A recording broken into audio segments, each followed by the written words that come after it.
Thank you for coming. You know, I put and I think Raheem Kassam has just put it up.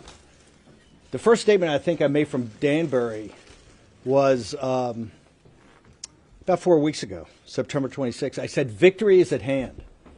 That you could see the collapse of this kind of phony campaign by Kamala Harris, the politics of joy, right?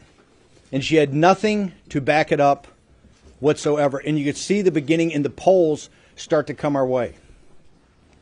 I'm very proud that the War Room has had President Trump's back, and particularly has been the platform for the grassroots movement to have their voice heard. And I said at that time that with the hard work of the Get Out the Vote effort and the election integrity effort, that we were on the cusp of having an incredible victory that could actually be a potential landslide.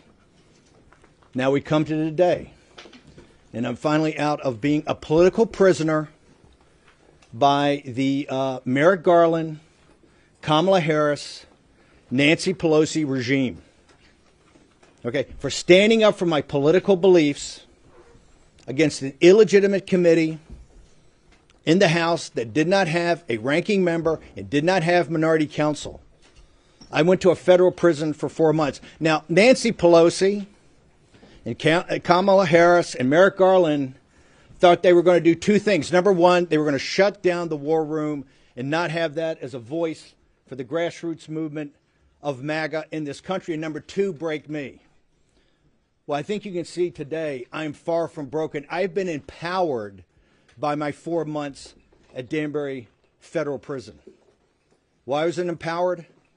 Because I was able to listen, to observe, and to learn from working class minorities, young African American men and Hispanic men, and yes, Puerto Rican men, about what their lives are and what the queen of mass incarcerations, which is what they believe that Kamala Harris is. She refuses, and she has refused as border czar, to commence any mass deportations of illegal alien or illegal migrant criminals in this country. And today, President Trump with the angel moms actually had to say, we need to set up a form of restitution to reimburse these folks. Kamala Harris, Vice President Harris, as the border czar, has refused to do that and continue on the mass incarcerations. Now, President Trump, and quite frankly, with the visionary leadership at the time of Jared Kushner, President Trump came with the most significant prison reform bill ever created, the First Step Act. And today, 6 years after, and 4 years into the Biden regime, of which Biden in 2020 promised and committed to dramatically decrease the number of incarcerations in federal prisons, and nothing has been done. Nothing has been done. You know, this is criminal negligence by the highest, at the highest levels of BOP, Bureau of Prisons, and the Justice Department. You have particularly minorities, African Americans and Hispanic men and their families being broken, rotting in federal prisons, when the First Step Act is very clear of what's supposed to happen, and all they do is get spun and spun and spun. The system is broken. Bureau of Prisons is broken. This is not about Danbury and not about the individual. I have many good individuals working at Danbury Federal Prison. The system of the BOP, the system of the Justice Department is broken. They have weaponized the Justice Department against a political movement, a conservative grassroots movement that's had President Trump's back, and from the dark days of February, March, and April of 2021 is on the cusp of the biggest political comeback in the history of this nation, led by grassroots people, everyday Americans, including, as we know now from the polling, and the reason I said we're on the cusp of a massive victory, she is failing to connect with minority men, Hispanic and African American men. Now, why is that? They understand what the scam is. They understand that this administration purposely let in millions of illegal alien migrants, illegal aliens, to drive down labor costs. The Federal Reserve said it from the very beginning. We're going to drive down labor inflation by getting more unskilled workers here and putting pressure on the lowest skilled sector we have. And they were successful, and they brag about being successful. The minority community understands that. They understand the scam and the con of what Kamala Harris has done. In addition, she has failed to do, for political reasons. The reason the First Step Act is not implemented among minorities is because Kamala Harris and Merrick Garland and Joe Biden in the White House and Nancy Pelosi understand it'd be a massive political win for President Trump. And that's why they're failing to do it. They thought they would shut down the war room and take our power away. The show is bigger and more powerful than it's ever been. And please, it's not a podcast. We take the live streaming television show every day and the radio show, and we turn it into a podcast. So my brothers and sisters at CNN, when you say the podcast number is off slightly, right? It hasn't. We were the largest podcast, but we're streaming. We stream on television, and we play on radio and online. And Nancy Pelosi thought a federal prison was going to break me. Well, it empowered me. God bless you. It empowered me. I am more empowered today, more focused today, sharper today, in better shape today than I've ever been in my entire life. So Nancy Pelosi, suck on that.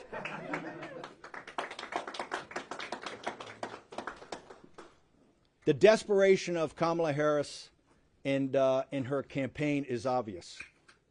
They went from the politics of joy, and we were the first ones to call it, to darkness and night falls on America, and they pivoted hard. You know why? Her incoherent explanation for what the politics of joy is befuddled everybody. So she had to go back to the same playbook. Trump's a fascist. His followers are not deplorables, they're fascist. That they're a danger to the country. Well, you know who doesn't buy this? Working class people don't buy it. And particularly African American and Hispanic men do not buy it. I had a great opportunity at Danbury, and I want to thank the Education Department of Danbury Correctional Institution for allowing me to teach, yes, civics and government. I had, I think, close to 100 students in 3 different classes. The majority, particularly the later classes, were minority men, African American, Hispanic, lots of Puerto Ricans, lots of Dominican folks in the Dominican Republic. And if you had a chance to read Vanity Fair, the cover story on our populist nationalist beliefs, you can see that it talks about economics. And it talks about the way the system works, the financial system in this country, how it's inextricably linked to the political system. And you can't understand what's going on until you understand how the economy, how the Federal Reserve, how deficits, how they play into the politics of the day. That much that you see on television is just professional wrestling when it comes to politics and is not the thing itself. And I can report to you that these young men, most of whom are nonviolent drug offenders that have, quite frankly, a lot of years in prison. These people came to this with a new awakening, and that is the awakening the American people are going through. The system is not only broken, the system is rigged against the working class of this nation. And I saw at Danbury that we're going to move past the politics of race with an intermediate stop in the politics of gender, which is being forced on everybody right now. We're going to get to what is important, and that's the politics of money. And once we get to the politics of money, there's going to be some fundamental changes in this country. I want to thank you folks for coming. I'm far from broken, and I appreciate you guys attending. And I will tell you, if President Trump's grassroots forces combine as we can combine right now, you're going to see unbelievable numbers next Tuesday. However, the Democrats are not going to give up. They just hired Mark Elias. And you only hire Mark Elias, who I think is the toughest election lawyer in the country. You only hire Mark Elias when you want to go to the mattresses. They understand they can't beat us at the ballot box. We're going to have a reprise of 2020 where they're going to try to do everything humanly possible to nullify Trump's election and delegitimize his second term. And I can tell you right now that the working class people in this country, the middle class people in this country that support Donald John Trump are not going to let that happen. I'll take some questions. Okay, so please introduce yourself before asking your question. Hey, Steve. Good to see you. Tim Miller. From the Bulwark. I was listening to your Not a Podcast this morning. Do you have the pukas on today, or we have the pearls? I'm clear. No Pukas or pearls? No pukas or pearls? Or pukas today. This is Tim Miller, one of my favorite guys from MSNBC in the Bulwark. Used to be the spokesman for the Republic. When I met Tim as a younger man, he was the spokesman for the RNC, the old RNC, the establishment RNC, the RNC of Mitt Romney, not the RNC of Donald Trump. But go ahead, Tim. Question. You said on your Not a Podcast today that the fight will continue from November 5th to Inauguration Day. Yes. With January 6th being a key part of that. Yes. So are you planning an encore from the last? No, Jamie Raskin. I think, Tim, what you ought to focus on is Jamie Raskin. Jamie Raskin saying right now, if they take the House by one seat, that they will go back to their committee report and they will say President Trump's an insurrectionist, that Bannon went to prison, Navarro went to prison, President Trump's been indicted, and they will sit there and go, hey, the Supreme Court may have issued a 9-0 opinion about him being on the ballot, but it doesn't mean we have to sit him as president. This is what they're thinking up right now. Nancy Pelosi gave an interview to Rolling Stone magazine. She said her number one priority is to make sure that Donald Trump is not only not re-elected president of the United States, but he never sets foot in the White House. Nancy Pelosi and Jamie Raskin right now are thinking about, and they're very open about it, of not certifying a Trump victory on November 5th. And that's not me saying, that's Jamie Raskin saying it. Kamala Harris victory. What are your plans for after November 5th if it's a Kamala Harris victory for ballot box? We are going to make sure that Kamala Harris doesn't win on November 5th. We're highly confident. We've seen the polls. You've seen the numbers coming in. We're going to look. We believe in the American system of democracy. We believe that, and the reason we like democracy, we're winning, right? And we're going to win on November 5th. I do just wonder then. But you do agree with me on Jamie Raskin that Jamie Raskin's already said they're not going to certify President Trump. I don't agree with that. I do wonder though. You're teaching civics. You know, you're out of prison. I wonder if you're any reforms looking back on the last January 6th and the fact that you incited a mob that would be hang on. If you look at what we said, is that as the states requested, 7 states requested, never got to a full review. This is because Vice President Pence didn't handle it correctly. This is because Vice President Pence did not handle it correctly. No, absolutely no change. For the simple reason is that we should have had a review as requested by the states for all 7 states at that time. Tim, thank you very much. One question at a time. Okay. But Tim, if you want to continue to make speeches, it's good television. I don't want to talk about personal conversations, but we've had a chat. You have talked with former President Trump this morning? We've had a chat. Have you talked about Election Day coming up? I don't want to discuss what we're talking about, but by the way, he watches the show. He saw the show this morning.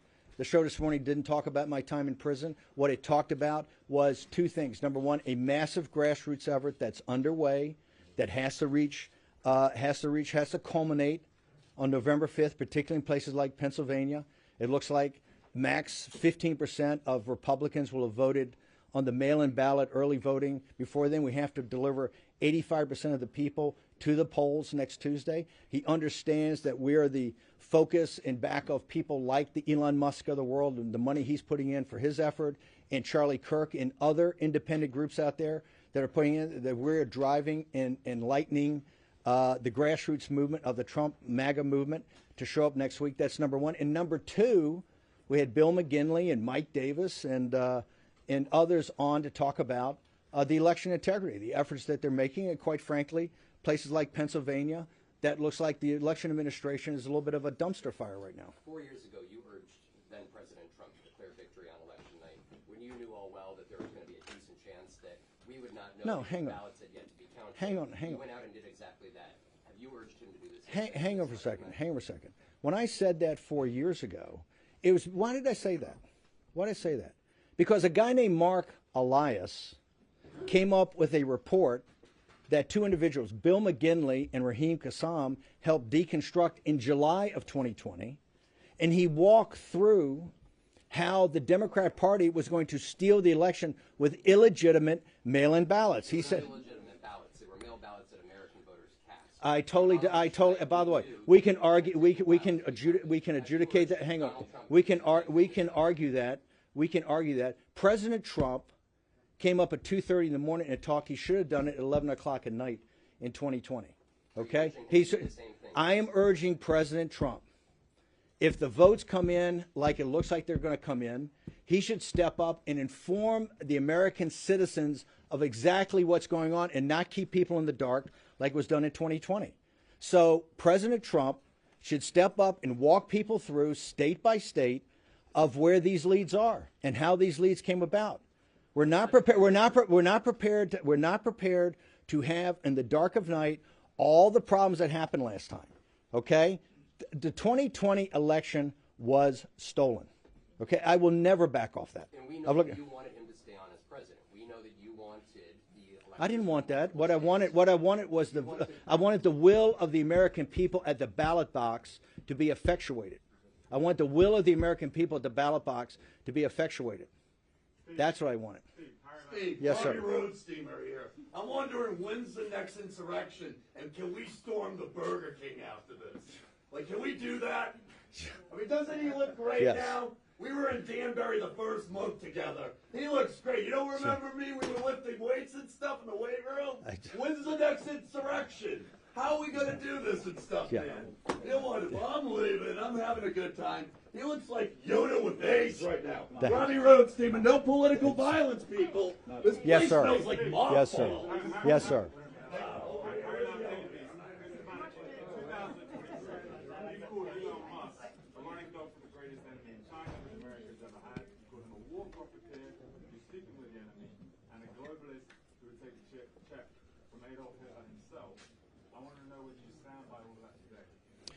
Elon Musk, as you know, Tulsi Gabbard was a Democrat. Robert F. Kennedy Jr. was a Democrat. Elon Musk was a very progressive Democrat. They've all become awakened by the MAGA movement. Today, I think he's one of the strongest supporters of the MAGA movement. He's gone through a awakening that I think very few have come. I totally disagree with many of his positions, particularly about the Chinese Communist Party and others.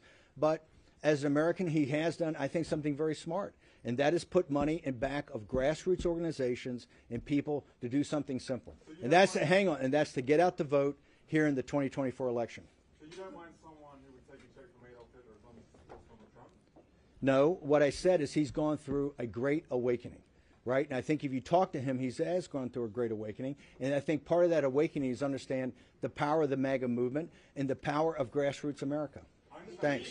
Yes, sir. Please identify Yeah. yourself when you ask the Sure, question. Steve Fasciola with Politico. I'm not sure if you saw, but the mayor got indicted while you were away, and there have been members of his legal team who say that his best bet is for a Trump presidency to succeed, and then Trump to pardon the mayor. So I'll repeat the question so people can hear it. So this is a question about Eric Adams and about he thinks about Trump's. I have no earthly idea about Eric. Well, not about. I know see what Eric Adams has been charged with, but I don't think. I think it's. I have no earthly idea about that. And all I know is President Trump thinks that New York City, this metropolitan area, is in deep trouble. Right, rising crime. The streets are filthy. I think President Trump has not been a supporter of things doing with Eric Adams, Mayor Adams' administration. So I don't know. You should ask President Trump that. Steve, yes, sir. From New York Magazine. What are you going to do over the next? You've got 6 days. You're out now. You've got 6 days between now and the election.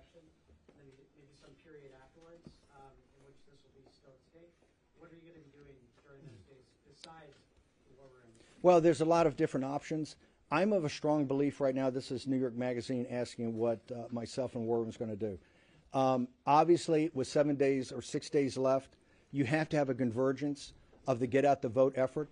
I am not a huge believer in our ability to actually participate in rallies or do rallies, because right now I think President Trump does that great, and he has people along that are going to do rallies in the different states. Our focus is one thing, to make sure that we get as many American citizens either early voting while they can or to the polls next Tuesday. And so our efforts are how to scale that effort like we did today on the show and other efforts behind the scenes. So our thing is to make sure that we're there to scale the vote of get at the vote operations, and also on the election integrity.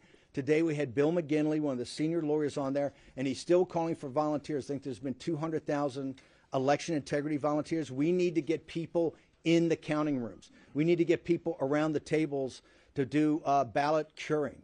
Okay, so there's still need for that, so we're going to call for that. So our efforts are on the election integrity efforts to where we can be supportive and then get out the vote. Yes, sir. Peter Harrell on the scenes. If the election is declared in favor of Vice President Kamala Harris, what exactly do you believe former President Donald Trump should do in the following 2 months? Will you unequivocally condemn political violence? Wait, hang on. Who believes in political violence? That's a loaded question. Of course people don't believe in political violence. I was just a political prisoner of a regime that put somebody in prison for what has been a civil charge throughout the history of the country. I think, I've been told I'm the only misdemeanor that's ever been at Danbury Prison. I think I'm the only misdemeanor. They told me when I was on trial in federal court in D.C. that I'm the first misdemeanor at a federal level. You know, CNN reported that wrong the other day. I'm not guilty of a felony. That was a misdemeanor. So, listen, we have to go through this election. And whoever wins the election wins the election. Okay? I think we can show we're pretty powerful in opposition. Right? So if whoever wins, wins. But I can tell you right now, it's not Trump that's hiring Mark Elias. It's not Trump's going to the mattresses about election integrity right now. It is Kamala Harris's campaign. And why is she doing that? Because the politics of joy was an epic fail. Now, why was it an epic fail? Because she couldn't take the narrative and actually put together a coherent set of policies that people could understand. And so she's pivoted. She's pivoted worse than Hillary Clinton. She doesn't call people deplorable. She calls them fascist. This rhetoric is dangerous. It's dangerous, and all they're doing is ratcheting it up. And you're going to see the working class people in this country, the middle class people in this country, that are in back of the greatest political comeback in American political history, are going to say, whoever wins this election, wins this election. Yes, sir. My name is Joe the Box. I'm with the America First Warehouse, part of Real America Voice.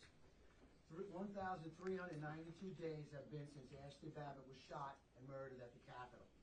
820 days, Mickey Wickoff, Nicole Ruff to sit outside the gulag next to me. Can we get a question? The question is Okay. this, sir. Yes, what sir. can we tell them? Because now, 315 in jail, 314 today. What can we tell them to expect? Here's what I think. If you look downrange for a second of President Trump's second term, that commences on January 20th. Look at what's going to happen. Number one, the debt ceiling. We hit the debt ceiling almost immediately. Number two, you have the expiration of President Trump's tax cuts. Number three, the government runs out of money December 20th. It looks like it's not going to be an omnibus. President Trump has to deal with a massive fiscal crisis, okay, economic and fiscal crisis. In addition, you need to start to do what Kamala Harris failed to do. That's the reason that African American men and Hispanic men are not voting for her and staying away, is that you have to begin the mass deportations of illegal alien criminals. That is in the first couple of weeks of his second term. There are many things that have to happen and many investigations that should take place under the proper structure, apparatuses, and to be adjudicated.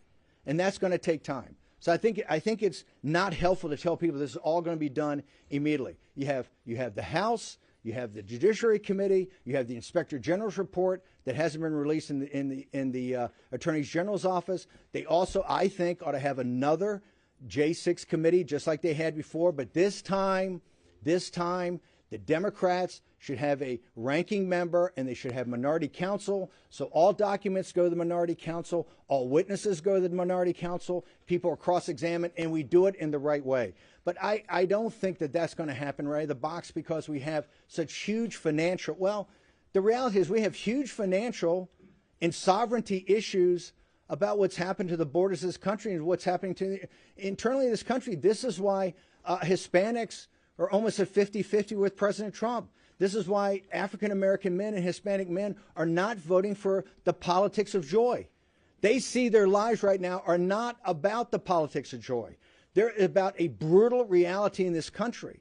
So I think we have to be very upfront with people of what's facing us and what President Trump and his administration are going to face. And to the degree that we get to those investigations, which we will, it has to be done over time, it has to be done properly, and it has to be done so that the American people see that this was not partisan, that this is not to send Peter Navarro to prison or not to not indict President Trump or former president 92 times. Okay, or not to send a guy like Steve Bannon who disagrees with you politically to prison. It has to be done in the right way. Yes, ma'am. You call yourself a political prisoner? If so, why do you think that you were released then a week before the election? Also, we're in New York. Trump just had a rally at MSG. You said you spent time with Puerto Rican men while in prison.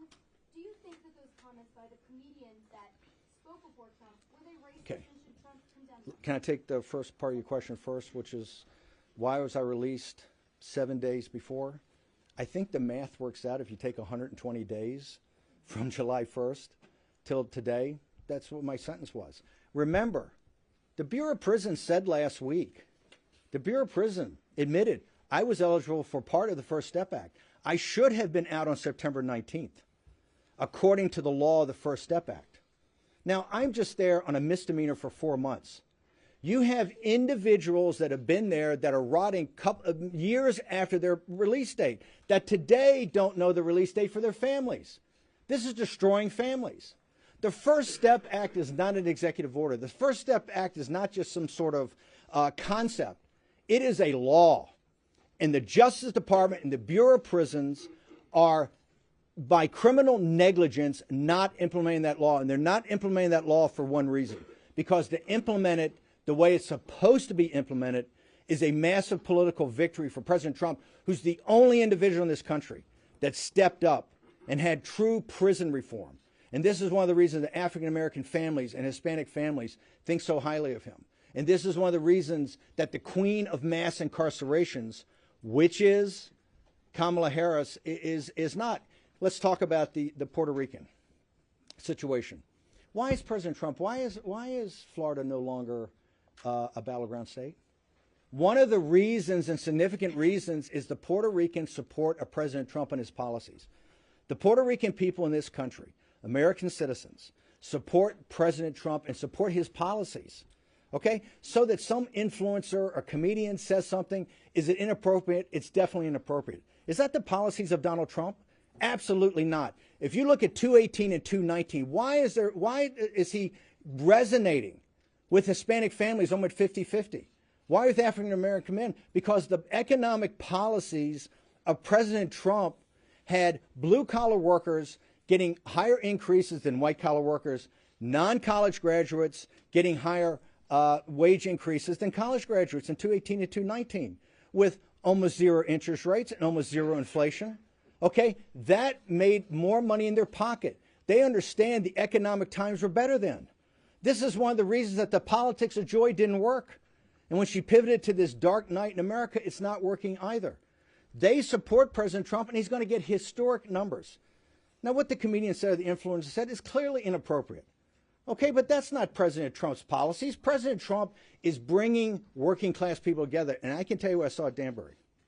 We're going to move past race, and we're going to get to the discussion about money in this country and who the elites are in this country and who controls this country. Okay? And that is when you're going to see a broad base, even broader base today, populist movement. But thank you. Yes, yes. I heard what you said about Who? Jen Peltz from the Associated Press. Hey, Jen Peltz. You said about focusing on get out vote and election integrity, but has former President Trump asked you to campaign with him, and are you going to do that? Like I said, my focus is on victory, next Tuesday, at the biggest number possible, because folks, don't think it ends on Tuesday. You don't hire Mark Elias to go to the mattresses if you think it's going to end on Tuesday. This is going to take a while to sort through. Okay, and you can see by the election administration problems in Pennsylvania, you see what they're talking about in Maricopa County already, about how long it's going to take to count the votes, right? This is going to go on. So it's most important for President Trump and his followers to make sure that we put up the maximum number possible. And one of the things I don't like, even hearing is people talking about roles in the administration, or people talking about, oh, let's go try to win the popular vote, or people talking about, oh, we're overconfident. There's a lot of confidence. We should run now like we're 20 points behind and run hard. And that's all my focus is. The way that we can scale that on the war room is what I do. Like I said, President Trump's going to do the rallies. His rallies are spectacular. To me, it's walking precincts. It's working phone banks. It's going door to door. It's sending text messages. Yes, ma'am. What, if anything, has former President Trump asked of you to do behind the scenes in the next week and following that? I don't want to talk about that, but President Trump, look, back in 2021, when some of the Republican establishment abandoned President Trump, the MAGA movement started to actually get about organization, the precinct strategy, and other things like that become organizing principles for him. Right now, the thing that is most important for President Trump and his movement is to have his followers come together in an organized effort, right, to get out as many votes as absolutely possible. And that's the focus in the final 6 days. Remember, normally Thursday before the Tuesday election is when, you get news stories, you get everything. So we have to have people motivated. We have to have people going door to door. All this polling and people talking about, oh, well, Trump always polls 3 points less, that's all theoretical. What we know is that what happens next Tuesday is fact.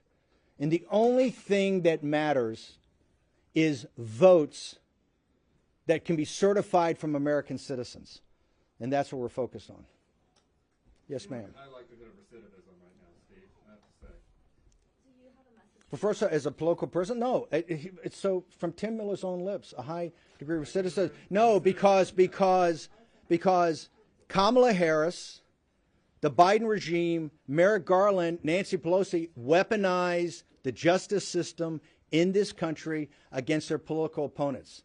And so if that continues on, right, you may see that. If that continues on, but like I said, I am proud that I went as a political prisoner to Danbury Prison. I served my country on a Navy destroyer in my 20s, and I served my country in a federal prison in my 70s. If you're not prepared to be thrown in prison by this weaponized Justice Department, then you're not prepared to stand up and fight for your country.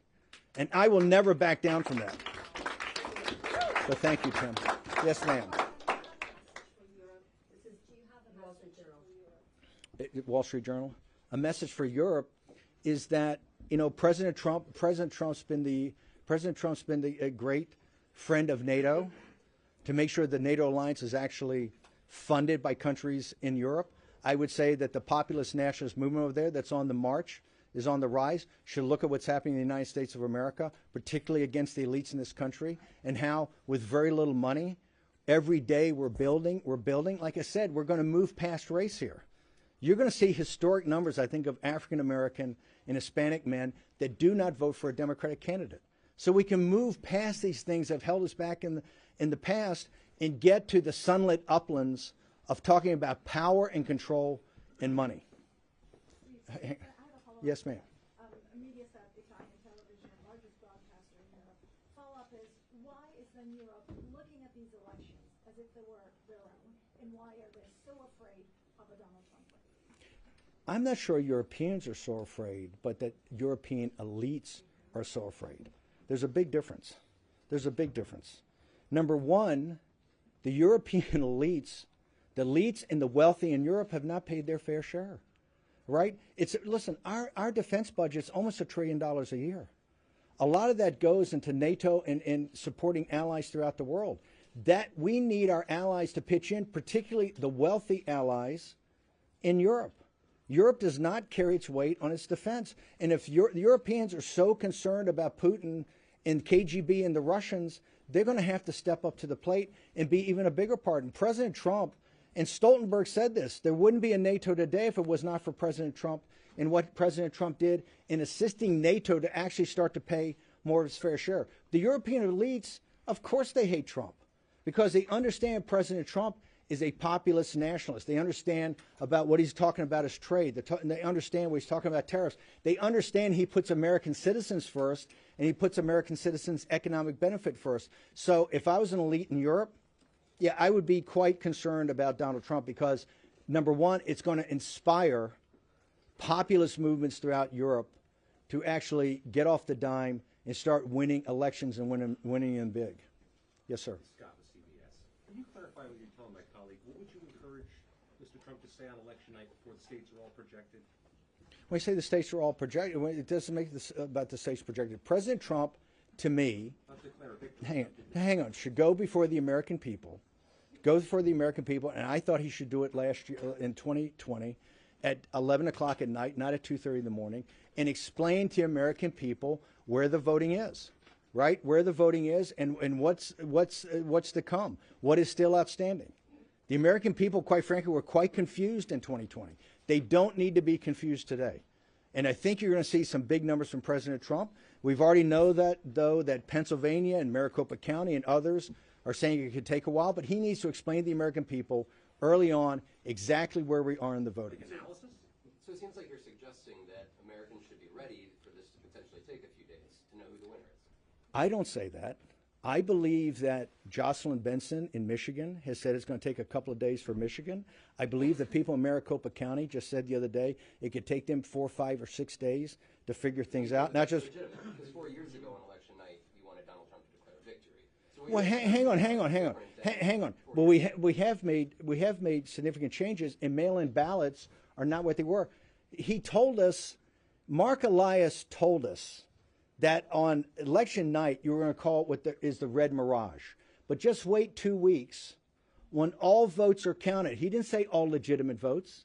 He didn't say all certifiable votes. He didn't say all votes from American citizens. He said all votes. Wait till all the votes are counted. And you can only count certifiable chain of custody votes from American citizens. Okay, so we don't want to have a replay of 2020. Changes have been made. I don't think enough changes have been made, but it's election officials in Pennsylvania, it's election officials in Maricopa County, it's election officials in Michigan that are saying right now, and I think some of those election officials are Democrats, some are Republicans, that they don't think that this is going to be, that they don't think they're going to be able to give definitive numbers for a couple of days. But it doesn't mean President Trump can't go out there and explain to people exactly where this is, and I strongly advocate that he does.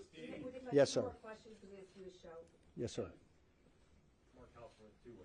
Hey, Mark Halpern, how you doing?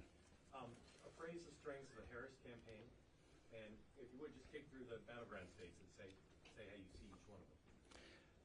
I think the Harris campaign, and I believe this comes from the anti-democratic forces inside the Democratic Party, in shifting out when President Biden was taken off in 10 days off the ballot. It seemed to me at the time that they should have some sort of mini primary so that people like Governor Pritzker and Whitmer and Newsom and Shapiro, whoever else, wanted to jump in here and actually make the case in some sort of period of time up until the convention, could actually go and make a case of what they stand for. She started with this incoherent politics of joy. And she understands that you can't, she wasn't getting traction on this. And that's why she pivoted. She needed to take 1 or 2 at most topics like President Trump's Make America Great Again, or President Trump's Secure the Border, or President Trump's Bring Jobs Back from China. Take 1 or 2 things that resonate with this country and working class people and drive it every day. You haven't seen that. That's why now she's talking about people being fascists and people being this. I think right now, President Trump, just like in 2016, right, we have a chance to win the states we won in 2016, North Carolina, Georgia, Arizona, Wisconsin, Michigan, and Pennsylvania, if the grassroots delivers. And I think maybe even throw in Nevada. which we didn't win in 16. I think President Trump could get up to over 300 electoral votes if people are focused today. And I think the Harris campaign it's not focused, and it's particularly not focused on issues that are obviously at the highest levels of the American people. So I think if the job of the grassroots is done, and this is why I'm not sure it's important for me to go to a rally with President Trump or go to a rally with other people, but to do the work that you need to have done to make sure those votes get out there so that there's no question, even if some things happen on ballot counting over, that we have gotten big enough margins that the votes that remaining were bigger. We have bigger margins than the votes outstanding remaining. I asked you about her strengths, and you just listed weaknesses. Does her campaign have any strengths? I think, for people that align with progressive values, right? I think Vice President Harris has spoken to those values. I don't think she did it in a way that could broaden out to a general election, but clearly she's Vice President of the United States. She's been a U.S. Senator, right? She clearly has strengths. She's proven that in the past. I don't think she's done it in this regard. And I think some of her strengths, particularly in areas that she should have been in, like in sitting in the Situation Room and knowing this, when Brett Baer asked her a week ago, what is the number one geopolitical threat to the United States? What is the United States' number one competitor on the world stage? And she instantaneously said Iran. And Brett Baer tried to help her, and he says, we know some people say China. Hint, hint. She says, oh, no, Iran. If you say that Iran is the number one, a regional power is the number one threat to the United States of America, given what the Chinese Communist Party, which is a mortal enemy, not the Chinese people and not the nation of China, but the Chinese Communist Party, a mortal enemy of the United States. If you sit there and want to be commander-in-chief and you say the number one threat when you have a chance to back off and say it's Iran, you're not ready to be commander-in-chief. And clearly you haven't learned anything or anything important in your 4 years as vice president sitting in the Situation Room. Anybody? Yes, ma'am. Conservative TV station in Europe. Yes. I got a question regarding the European issues. The conservatives in Europe view Donald Trump's potential presidency as a whole. I would like to have your comment on that, and I would like you to emphasize on the role of the American polling voters in this issue. Well, remember, you have conservatives, and then you have populists, and you have nationalists. I think the populist nationalist wing of those conservative parties, I don't think some of the classic conservatives, just like here in the United States, I think there's elements of the Republican Party that don't see President Trump as an answer. They vehemently disagree with us on tariffs. They vehemently disagree with us on things like the U.S. Steel takeover by Nippon Steel, things that a guy like Fetterman would back, right? So I think some of the classic conservatives don't see President Trump as somebody that represents a policy portfolio that would interest him. But I do think that the populists in those countries do, and I do think the populist nationalists specifically do. Okay, so we've got time for about one more question. Okay, thank you. I'm so glad you're out. So speaking of the money of politics, New York City spends about What organization? Rights Human Events. Okay. Okay, so speaking about the money of politics, New York City spends about $5 billion on illegal aliens. Do you think that was part of the reason why Madison Square Garden, which holds 19,500 seats, had over 200,000 people clamoring to get in, and New Yorkers decked out in MAGA gear? Do you think it's a swing state like Vivek Ramaswamy says in 2024? I think that you saw that when President Trump went to the Bronx, right? Remember, the elites in this country, the reason there are 10 or 15 million illegal alien migrants or illegal alien here in the United States, the Federal Reserve said this. And now the Congressional Budget Office is saying it, that they had to break the back of inflation, they had to drive down. They focused on wage inflation. And where did they focus on wage inflation? They didn't focus on the investment bankers, and they didn't focus on the lawyers, and they didn't focus on the fat cats in Silicon Valley. They focused on unskilled labor here in the United States, and they were open about it. The Federal Reserve couldn't be more open about it. And that's what happened.